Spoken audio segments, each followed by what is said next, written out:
I want to get started this morning by thinking about this. When you walk into a kitchen, there are a lot of these, and they're on the cabinets. You can find them on the refrigerator, the freezer. You'd find one on the oven as well, and it's called handles of some type of handle. And the reason we have handles is because it gives us something to hold on to.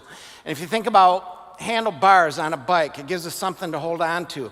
Or a hammer. We need a handle for leverage and something to hold on to.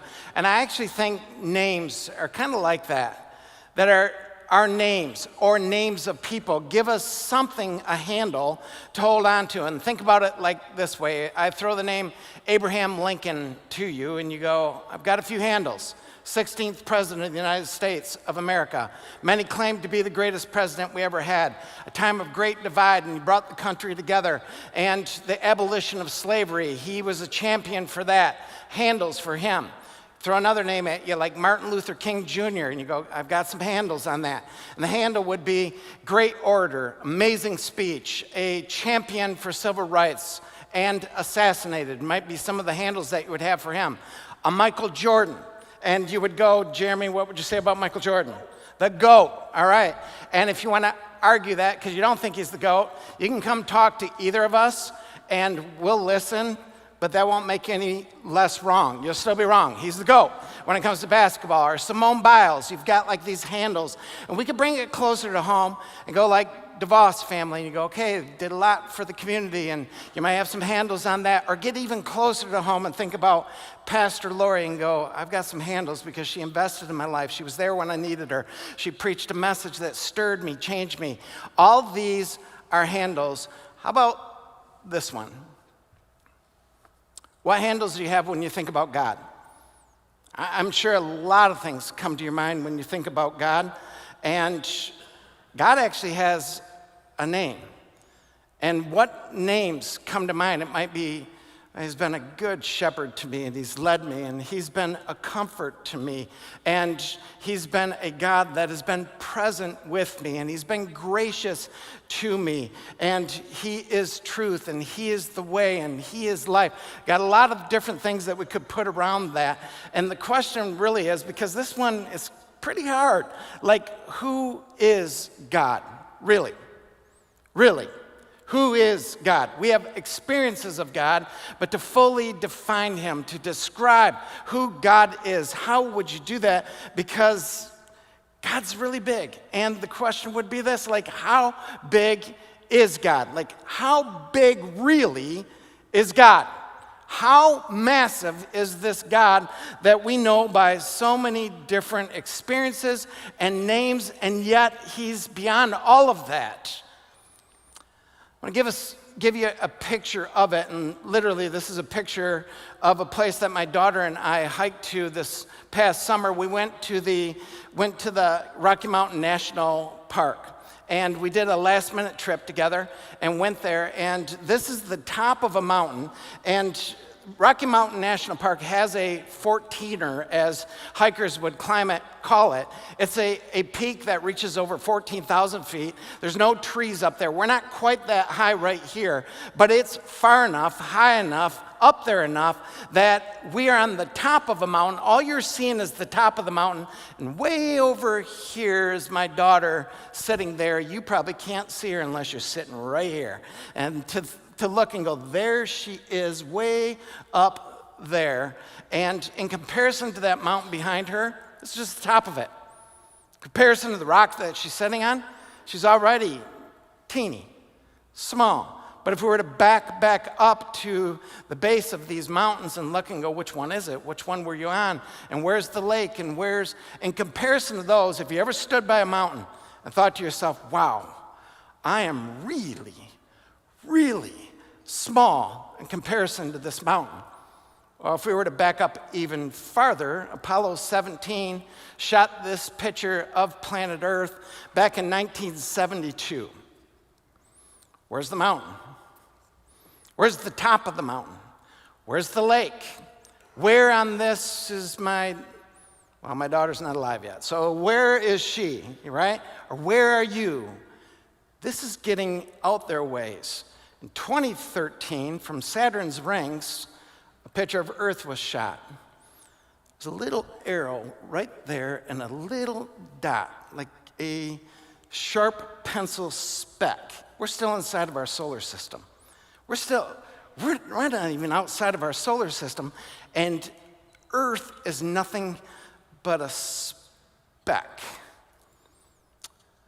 Let's come back to Earth, and we're up in Republic, Michigan, and this is a shot that was taken by Chandler Boss. I did a wedding up there this fall. My wife and I, we traveled up to Marquette, and then Republic is up in moose country of Michigan, and if you didn't know there were moose in Michigan, there are, and you're like, where are they? They're in Republic. They're up there. So if you travel up to Republic, you're going to get to a place where you drive outside of Marquette like 45 minutes to an hour, and when you get up to the Republic area, at nighttime, it is pitch black. There's no lights around. And the sky, same sky that we would look toward here, we just can't see it because of all the lights in the city that wash out the sky. But what we're actually looking at here is the only time in my life I've ever seen this. This is the Milky Way. This is our galaxy. We're taking a look from inside our galaxy at the galaxy, and a better picture of it right here will show you what the Milky Way looks like. When you look at the Milky Way from Earth, it's a lot like looking at a pancake from the side. You can't see the whole thing. We don't have a picture of the outside of it because we can't get outside of it. It's too far. It's too big. It's too immense. And so from Earth, we look at it this way. Here's what it might look like right here. Something like that. And then you wonder how many stars are out there. And when we start talking about not just the Milky Way, this is one galaxy of estimations. We have pretty good estimates now that it's somewhere, and then you go, this is pretty good? This is a wide range. From 200 billion galaxies to 2 trillion galaxies that are in the observable universe, just the observable universe that's out there. And we know this already, that there are more stars out there than there are grains of sand on planet Earth. And I don't know how to get my head around that. That's like, are you serious? Because if I were to take a handful of sand off the beach in Howling, Grand Haven, Muskegon area, and then just set it down and try to count the grains of sand, good luck. Try to count the grains of sand that get stuck to your feet. Good luck trying to count it. But we know there are more stars out there than there are grains of sand on this planet that from Saturn's ring looks like a little speck of dust in the grand universe. And are there more? Maybe. Now this star right here, that star is the only star that's in our solar system. And it's the sun, of course. Like we learned this in grade school, that the sun, it takes like 8 minutes, 20 seconds for its light to get here. And that light is traveling at a speed of 180,000-ish miles per second. 8.1 so 33. So 8 minutes, 20 seconds to get here. The next star out from there, next one, is called Proxima Centauri. Proxima Centauri, again, is the next closest star to the one that is 8 minutes, 20 seconds. And if you wonder why we call it space, this is why we call it space. Because between that star and the very next star, we go from 8 minutes, 20 seconds for the light to leave the sun and make it to Earth, to the light leaving Proxima Centauri takes 4.2 years to reach us at the same speed. And light travels at a speed right around 5.88 trillion miles a year. You start doing the math on that. The farthest star that's in our galaxy is out there at 900,000 light years away, times 5.88 trillion. I don't know what that is. Starting to feel like the national debt though, right? You're like, wow. Like, honestly, I don't know that our human minds can fully comprehend all of that. The universe continues to expand. We've found out that this is the observable one. We don't know if there's other ones, just what we can observe. It continues to grow, continues to expand. And stars continue to be formed. Creation is continuing to be created and moved.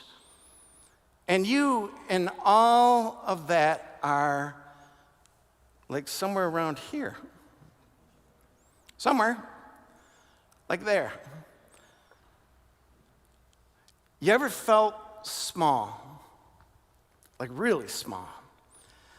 I was in the Chicago airport years ago, and this is way back before cell phones and all that, and was looking at a magazine rack, thinking I might grab a magazine for the flight that we were going to take, and I heard a voice from behind me. It was deep, it was low, and it had that sound of somebody that is deaf. And I turned around because he said to me, "You're in my way." And I went, I turned around, it was Lou Ferrigno. If you don't know who Lou Ferrigno is, he is the original Hulk. He was huge, massive bodybuilder, and I stood and I looked at him and went, wow, this dude is huge, and what I did immediately is move. I just moved. Yep, I'm in your way. I should have, didn't you get a selfie? There was no phones. So no, I didn't get a selfie, and I didn't do anything. I just moved out of his way and went, wow, that's Lou Ferrigno right there. That's just another human being on this planet. Another human being that's on this speck of dust. Another human being that is here in this grand universe that is somewhere. They said the diameter of this thing is like 93 billion light years. I don't understand that math. 93 billion light years in diameter, which tells us this, that the earth is really small. It really is. It's really, really small. And you're smaller. You are smaller because you, and just comparing to a mountain, it can dwarf you. Dwarf you.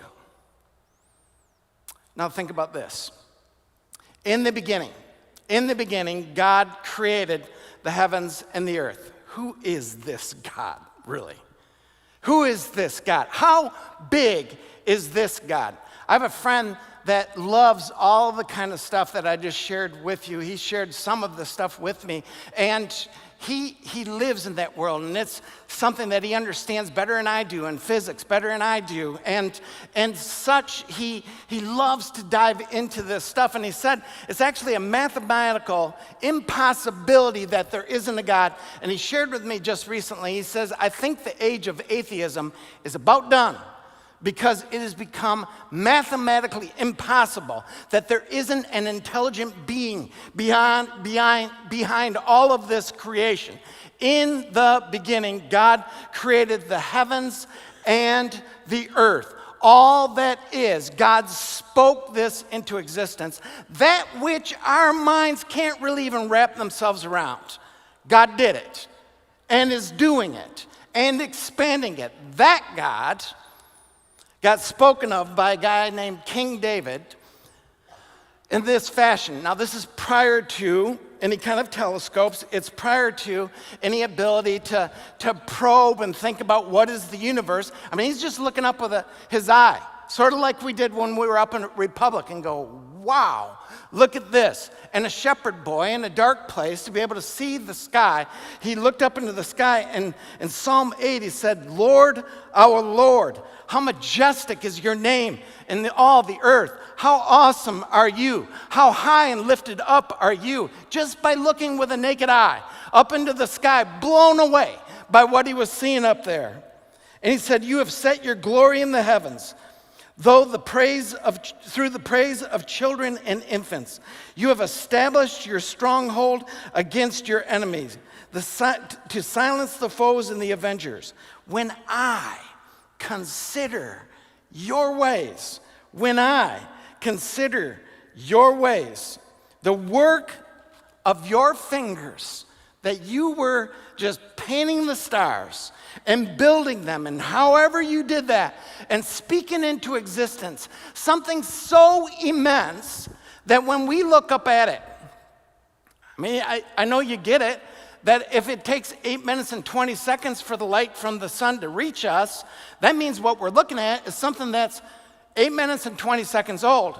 And Proxima Centauri, that's 4.2 years ago that we're seeing in the sky, because the light is traveling our direction. And if you get farther out, it gets more and more and more. When we look at the sky, even with our naked eye, we're seeing the past. What was? The star as it was 4.2 years ago, or 900,000 years ago. However far away it is, that's what we're seeing. And this, David said, when I consider your heavens, just that, the work of your fingers, the moon and the stars, which you set in place. I think about how small I am compared to a mountain, just a mountain on this speck. What is humankind that you are mindful of them? Human beings that you care for them. Who am I that you are mindful of me? Wow. Who am I that in all of that, God is mindful of like me? No wonder Paul, he wrote to the church and said, and now unto him, this one, who made this earth, who made this universe, and maybe more, and continues to spin out stars, unto this one, he can do immeasurably more than we ask or imagine. May there be glory to him in the church through Jesus Christ our Lord, to that one whose name is majestic, who is holy, who is amazing, who is far beyond, immeasurably more than we could ever ask or imagine. Is it any wonder to the church in Rome that Paul wrote in the 8th chapter? He said, if God be for us, you tell me, who could be against us? If this God is for us, who could possibly stand against us? I'm telling you. And then he went into what I would almost describe as a writing rant. There is nothing above, there's nothing below, there's nothing in the heavens, there's nothing on earth. There is no demon, there is no anything in all creation, because he precedes creation itself. And he is the creator who spoke it into existence. There is none that could possibly be compared to him. In fact, in the book of Isaiah, it says those very words where God gave his statement to Isaiah to bring to the church, or to the Israelite nation, if you will. And he said, with whom will you compare me, or count me as equal? To whom will you liken me that we could be compared? There is none. Yeah, we sang as children, probably because it's the best we can grab hold of as children, but not the best we can grab hold of today. We sang as children that song, he's got the whole world in his hands. You think about that. He's got a tiny speck of dust in his hands, right? Just a little thing in the great universe in his hand. No, it's way more than that. It's way more than that. He has all of that we can't even comprehend all at once. What we're seeing in the past, he does not live in time, in timeless eternity. He has it all. That's why Paul wrote to the Colossian church, probably not understanding for sure everything that we're talking about here, but understanding enough who God is to say that all things hold together in him. All things hold together in him. This is God. And that's the God, all of that and way more, than Moses encountered on a mountain, in a desert. In Exodus chapter 3, verses 13 through 17, we read about the encounter. The bush is on fire. God said to Moses, I want you to go and deliver my people out of slavery. And actually, he didn't quite say it that way. He said, I'm going to deliver them. I'm sending you, your mouthpiece. And Moses replies, said to God, suppose I go to the Israelites and say to them, the God of your fathers has sent me to you, and they ask me, what is his name? Then what shall I tell them? God said to Moses, I am who I am. This is what you are to say to the Israelites. I am has sent me to you.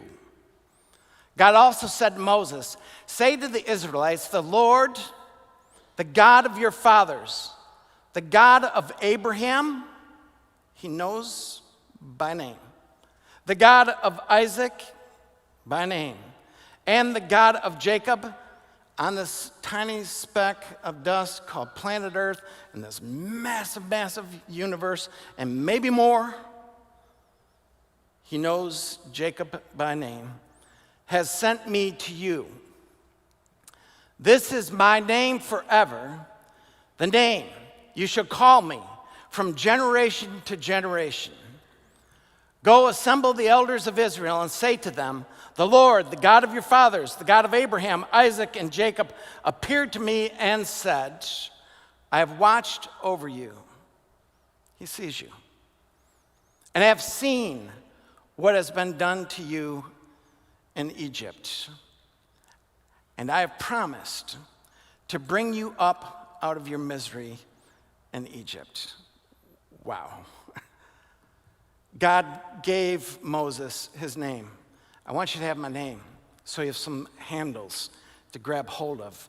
What's your name? And he said, my name is this. I am who I am, which is what? It's what? It's a very difficult word, honestly. That statement right there is difficult to fully understand what it is. And a lot of us have played with it, and theologians before us have played with it, and rabbis have played with it, and we have some handles on it. But again, you're trying to get a handle. Just go there with me today. Trying to get a handle on a God that is just so far beyond, that he has all of this all at once, past, present, future, universe all at once, and we're trying to get a handle on it. Who are you? He says, I am who I am. In fact, he gave them three things. He gave it to Moses, three things. One was his name, and it's this, YHWH. My name is YHWH. No vowels. Can't actually speak that. It's, as some would say, it's more like a breath. Yod, He, Vav, Hey. Like this. Yod, Vav. Moses says, what's your name? And out of the bush comes Yod, Vav. This is my name. Meaning what? And we've done a lot with this. And when we think about the scripture from the beginning to the end, and all through it, we can see that breath actually matters. In the creating of everything that is, you cannot speak without breathing, and God exhaled everything into existence. And worlds were formed. Galaxies were spun, up to 2 trillion of them in our observable universe, and perhaps more, by his breath. The scripture tells us very clearly, by his breath we live. And when that is over, we are done. One rabbi actually said it's not so much that you take your last breath as this, that when you are unable anymore to breathe the name of God, Yod, Vav,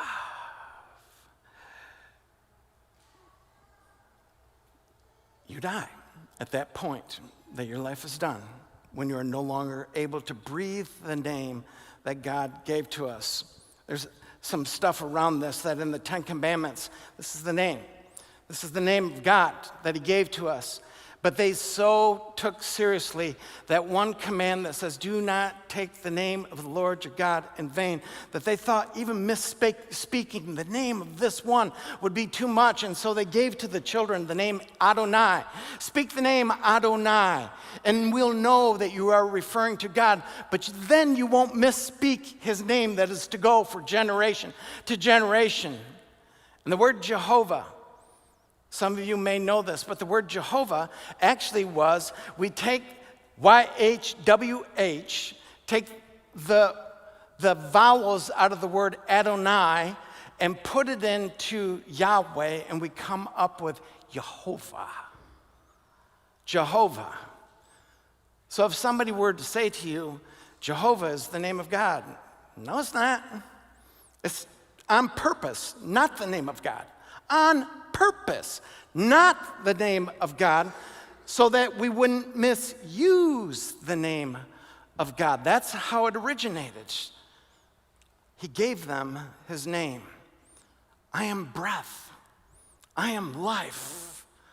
I am all of this and more. No wonder when we start thinking about the names of God, we end up jumping all the way to this is the name above all names. He is the King above all kings. He is the Lord above all lords. How do we speak of this one who is so far beyond even our comprehension?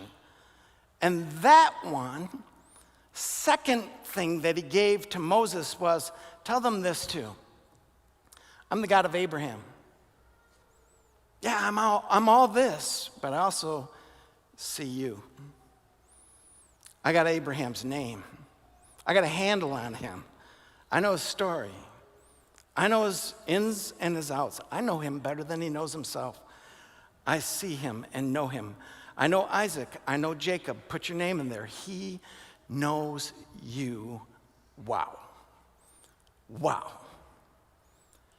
And then finally, he says, and this is my name forever, the name that you should call me from generation to generation. It's the name that I'm giving you. My breath is life. It's the name that I'm giving you. My breath can sustain you. I am the giver of I know you by name. It can sustain you where you are. I had your past. I have your presence. My name can pull you into your future. It's who I am. I want to give you handles for that, is what God did.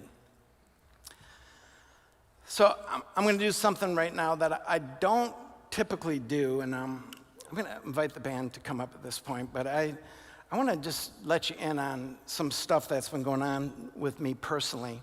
And part of the reason I don't bring this kind of stuff up with the group of us is because I don't know that it's always necessary, but I think this story matters a lot. And it's not my story that matters. It's that we all have a story. Every one of us do. So maybe my story can help you to tap into yours. There's a handful of people around this church that know this because they pray for me every single day. And I'm so grateful for each one of you. But it was either back in high school or it was in college, one of those two. I ruptured the discs in C6 and C7, which is real high up here in your neck. And what happens when you rupture those discs, immediately I got a stinger in football that went down both arms, and like they tingle, like you hit your funny bone, but they went numb, and then it came back. And then in weightlifting, when I was in college, I ruptured the same ones, and this time it didn't come back. And it was painful for a season, and eventually found its way, like, okay, I'm out of pain again. And over the years, I've done like crazy little things that would throw my neck into a rupture thing, like sneeze. Like, how in the world did I just rupture my neck from sneezing? But it's weakened in that area. And I was just about, like when I first showed up to Fairhaven 13 years ago, when I first showed up to Fairhaven, I was on the edge of potentially needing surgery because I did some permanent damage in this arm. It's not a big issue, but a little bit. So just a little bit, I did some permanent damage over here.